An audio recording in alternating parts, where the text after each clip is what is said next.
Nice to Not Meet You, 2025, kicks off with an intriguing and heartfelt premise. Lila Greene, a socially awkward 28-year-old introvert, lives in a world where interactions, no matter how small, feel overwhelming to her.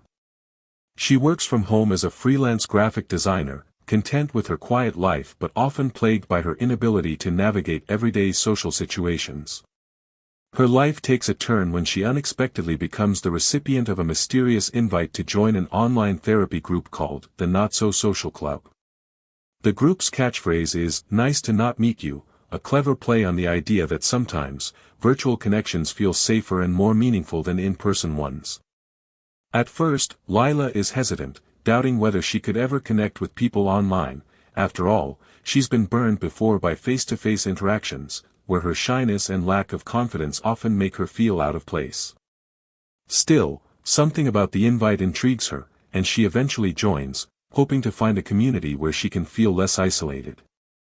As Lila enters the digital space, she's greeted by 4 other members: Elliot, a 35-year-old who recently lost his job and is struggling with anxiety; Marissa, a 40-year-old therapist who is dealing with her own personal issues despite helping others; Jonah, a 25-year-old musician who's trying to work through social anxiety after years of being in the spotlight; and Sophia, a young woman in her early 20s who's constantly questioning her identity and purpose.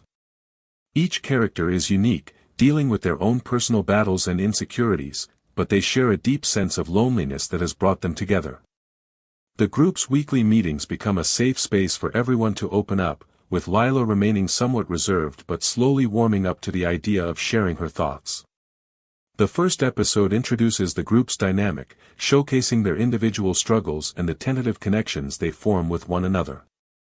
Through Lila's perspective, the viewers are taken into her emotional world, her fear of rejection, her frustration with social norms, and her longing to be understood without judgment.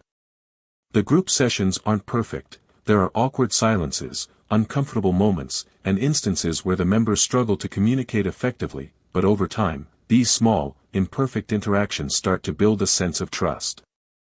Lila, in particular, begins to find solace in the anonymity of the group, where she doesn't feel the pressure of performing or fitting into societal expectations. She's able to speak more freely and feels less isolated in a world that often feels overwhelming.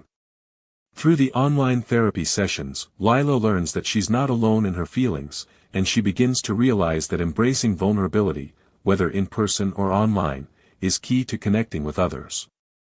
Episode 1 ends with a pivotal moment where Lila, after a breakthrough conversation in the group, begins to reconsider